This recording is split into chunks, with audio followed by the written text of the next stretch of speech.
তারাবির নামাজের নিয়ত কিভাবে করবেন? কারণ মুখস্থ আছে তারাবির নিয়ত। তারাবির নামাজে কি সুন্নত না নফল নাকি ওয়াজিব? নাওয়াইতু আন এই নিয়ত করা যাবে কিনা? গদ বাঁধা যে নিয়ত, তবে অন্তরের নিয়তটা হচ্ছে ফরজ। আসসালামু আলাইকুম ওয়া রাহমাতুল্লাহি ওয়া বারাকাতুহু। প্রিয় দর্শক, তারাবির নামাজের নিয়ত ও নিয়ম কি কি? তারাবির নামাজের নিয়ত কি মুখে বলতে হবে নাকি না বললে হবে, এবং তারাবির নামাজের নিয়ম কি সে বিষয়ে আজকে আমরা জানবো ইনশাআল্লাহ। আজকে আমাদের বিশেষজ্ঞ প্যানেলে বাংলাদেশের বিজ্ঞ 3 জন আলেম রয়েছেন। এই 3 জন বিজ্ঞ আলেমের কাছ থেকে আমরা জানবো যে তারাবির নামাজের নিয়ত ও নিয়ম। তারাবির নামাজের নিয়ত কি মুখে বলতে হবে, আরবিতে বলতে হবে, বাংলাতে বলতে হবে নাকি বলতে হবে না, সে বিষয়ে আমরা আজকে জানবো বিজ্ঞ আলেমদের কাছ থেকে। প্রিয় দর্শক, চলুন আমরা একে একে তাদের বক্তব্যগুলি শুনে আসি। আমরা শুরুতেই ডক্টর এনায়েতুল্লাহ আব্বাসীর বক্তব্যটি শুনে আসি। নাওয়াইতু আন এই নিয়ত করা যাবে কিনা? গদ বাঁধা যে নিয়ত করা যাবে, এটা মুস্তাহাব, তবে অন্তরের নিয়তটা হচ্ছে ফরজ। অন্তরেরটা কি? মুখে উচ্চারণ করাটা মুস্তাহাব। মোল্লা আলী কারি মিশকাতে শরামের কাতে লেখেন, রাসূলুল্লাহ সাল্লাল্লাহু আলাইহি সাল্লাম ১৫০০ বছর আগে মোট ৩০,০০০ ওয়াক্ত নামাজ পড়েছেন।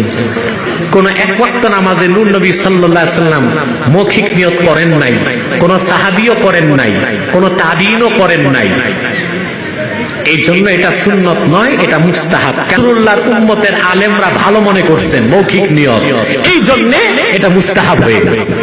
মুসলমান আলেমগণ যেটাকে ভালো মনে করেন, আল্লাহও সেটা ভালো মনে করেন, আর আল্লাহ যেটাকে ভালো মনে করেন কমসে কম সেটা মুস্তাহাব হতেই হবে। অন্তরের নিয়তটা ফরজ। অন্তরেরটা কি?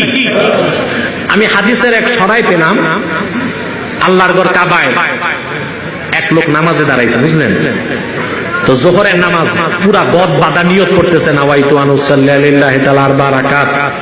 যেই বলবে আল্লাহু আকবার, এক বদ্দু আছে না, বদ্দু বেদুইন, আকল কম, কলার ধরছে, নিয়ত পুরা হয় নাই। কয় কেন?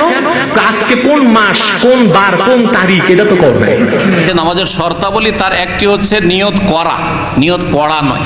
আর নিয়ত করার স্থান হচ্ছে কলব, অন্তর। অন্তর থেকে নিয়ত করা হয়। এখানে আপনারা যে মসজিদে এসছেন, ইসলামিক সেন্টার জোবাইলের, এখানে এসছেন কি কাজে এসছেন? জন্য দিনের কথা শোনার জন্য। তো যখন বাসা থেকে বেরিয়েছেন বিনা নিয়তে বেরোননি, কি নিয়তে বেরিয়েছেন? উদ্দেশ্য নিয়ত মানে অন্তরের সংকল্প। নিয়তের শাব্দিক অর্থ হচ্ছে, হানাফিদের বড় মুহাদ্দিস ভারতের আনোয়ার শাহ কাশ্মীরি দেওবন্দের, তিনি বলছেন যে আন্নিয়াত আজিমাতুল কালবে, নিয়ত হচ্ছে অন্তরের সংকল্প, ইচ্ছার নাম। তো অন্তরে যখন বাসা থেকে নিয়ত করলেন যে ইসলামিক সেন্টারে মসজিদে যাই, দিনের কথা শুনবো, এটা হচ্ছে আপনার নিয়ত। নেকির কাজে তো নেকির কাজে নিয়ত লাগে না, তো নামাই তো কেন পড়েননি যে আমি নিয়ত করছি ইসলামিক আলোচনা শোনার? এই কথা বলেন না কেন?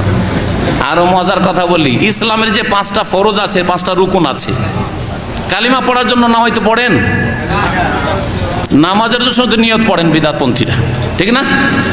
রোজার জন্য নিয়ত পড়েন, নামাই তানাসুমা গাদান, তাও ভুল করে গাদান আগামীকালকের, হ্যাঁ, অথচ রোজা রাখছেন আজকে তারিখে, আজকে রোজা রাখছেন, বলছেন গাদান আগামীকালকে।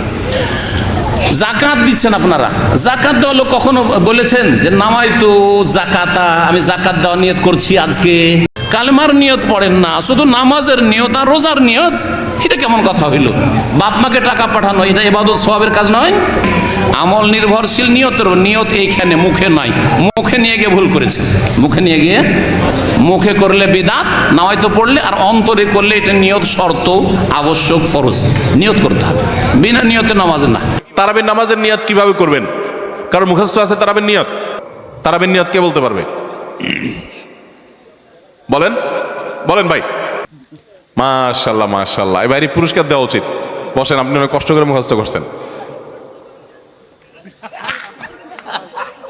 তুমি বগুড়া সদরের লোক ভাই? কালো। আচ্ছা ভাই, তারাবির নামাজ বা যে কোনো নামাজের নিয়ত জরুরি। নিয়ত ছাড়া কোনো আমল হবে না। কিন্তু নিয়তটা হলো মনের ইচ্ছার নাম। নিয়তটা কিসের নাম? আমি ভাইকে দিয়ে নিয়তটা কেন শুনছি সেটা আপনারা জানেন? জানেন না আপনারা। আমি ওনারা দিয়ে এই জন্য শুনছি যে ওইটা আমার জানা ছিল না। এটা হলো সত্য কথা। ওইটা আমি নিজেও জানি না। নামাইতু আন দিয়ে শুরু, এটা জানি, কিন্তু বাকি শেষেরটা আমি জানি না। এই জন্য আমি চাইছি একটু শুনতে আর কি। আমি যাই না এই জন্য যে কোরআন হাদিসে কোথাও পাই নাই। এখন ভাইরা কেউ পাইলে তো ভিন্ন কথা, আমি কোথাও পাই নাই। এই নিয়ত মুখে এরকম গদবাদা উচ্চারণ করা, হ্যাঁ এটা পাইছি আমরা ছোটবেলা বগদাদি কায়দায়, এটা পরবর্তীতে কোরআন হাদিসে যেহেতু পাই নাই এই জন্য আর আমরা ওটা মুখস্থ করি নাই। ভাইরা আমার, নামাজের জন্য এরকম নামাইতুয়ান, এরকম গদবাদা যে দোয়া আমরা শিখেছি, এগুলোর কোনোটি কোরআন বা সুন্নার কোথাও আমরা নিয়ত করব মন থেকে যে আমি তারাবির নামাজ পড়ছি, বাস এটা আমার ইন্টেনশন আছে, নিয়ত আছে, মনে আছে, এটাই যথেষ্ট।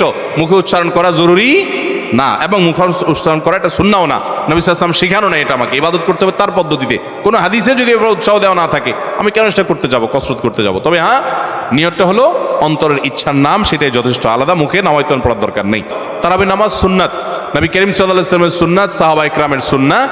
অতএব সুন্নাতের নিয়ত করলে নামাজ হয়ে যাবে। নফল শব্দের অর্থ হলো ফরজ ওয়াজিবের বাইরে এক্সট্রা, অতিরিক্ত। নফল মানে অতিরিক্ত, সেই হিসাবে নফল নিয়ত করলে আদায় হয়ে যাবে, কিন্তু এটা সুন্নাহ নামাজ। তারাবির নামাজ কিসের নামাজ? সুন্নাহ নামাজ। আমরা একসময় দেখছি যে ইয়াং পোলাপান তারাবি পড়তে যায় না। কিরে বাবা তারাবি পড়তে যাস না কেন? বলে হুজুর এখনো তারাবির দোয়া মুখস্থ হয়নি। বুঝতে পারছেন তো? তারাবির নামাজের জন্য 4 রাকাত পর পর দোয়া পড়া, এটা তারাবির সাথে কোনো সম্পর্ক নাই, দোয়া পড়ার কোনো প্রয়োজন নাই। 4 রাকাত পর একটু অবসর দেয় ইমাম সাহেব, এটা রেস্ট। আপনি এটা একটু পানি খাবেন, দরকার একটু হাত পা এদিক সেদিক করবেন। তারাবি মানে হলো আরাম করে করে পড়া, 4 রাকাত পর রেস্ট দেওয়া। ওই মধ্যপ্রাচ্যের লোকরা, মিডিল ইস্টের লোকেরা আছে, আমাদের দেশেও কোনো কোনো মসজিদে দেখা যায় 4 রাকাত পর পর একটু খেজুর, একটু পানি, একটু চা একটু খায় মানুষ। তো এটা তো রেস্টের সময়, আপনি রেস্ট না করে কি করতেছেন? ইমাম সাহেব এতক্ষণ পড়ছে, হাফেজ সাহেব দুমায়া টানছে, আপনি তো এতক্ষণ শুনছেন বসে, কোনো ডিউটি ছিল না। এখন 4 রাকাত পর বরং আপনি আরো ডিউটি শুরু করে দিচ্ছেন, সুবহানাল মুলকি ওয়াল মালাকুত। তাহলে রেস্ট হলো না রেস্ট উল্টাটা হইলো? এগুলোর কোনো প্রয়োজন নাই, এগুলো কোরআন হাদিসে নাই। কোরআন হাদিসে যেটুকু আছে সেটুকু আপনি তারাবির নামাজে তেলাওয়াত সুন্দর করে মনোযোগ দিয়ে শুনবেন, নামাজ সুন্দর করে পড়বেন, বাস শেষ। তারাবির নামাজটাও কাজা করতে হবে কিনা? উত্তর হলো তারাবির নামাজের কাজা লাগবে না। আপনি শুধুমাত্র রোজার কাজা করলে কি কাজা আদায় হয়ে যাবে। আপনার 5টা রোজা ভাঙতি পড়েছে, অনেক মা বোনরা মাসিকের কারণে রোজা ভাঙতি পড়ে, তাহলে যে কয়টা ভাঙতি পড়ছে সেগুলো আপনি রেখে দিবেন রমজানের পরে।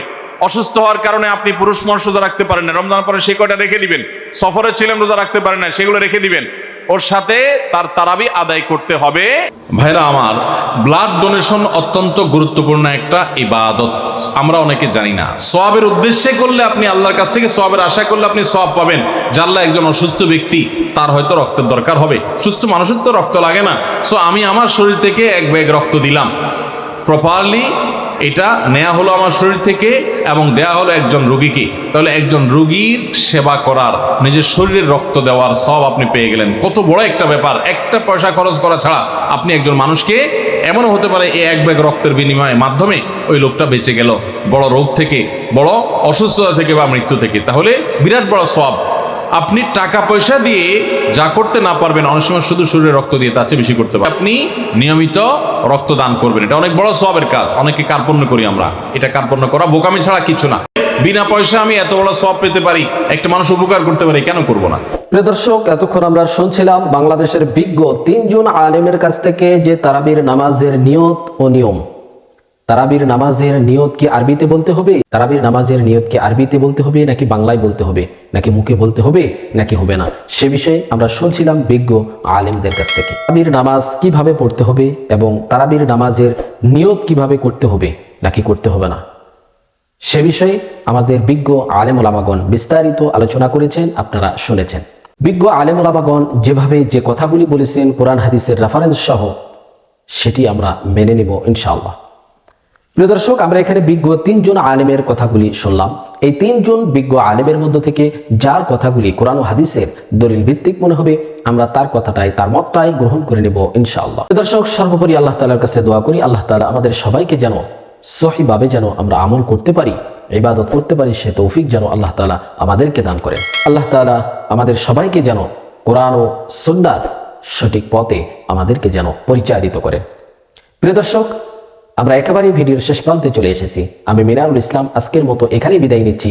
দেখা হবে অন্য কোনো ভিডিওতে। সে পর্যন্ত সকলে ভালো থাকবেন, সুস্থ থাকবেন। আসসালামু আলাইকুম ওয়া রাহমাতুল্লাহি ওয়া বারাকাতুহু।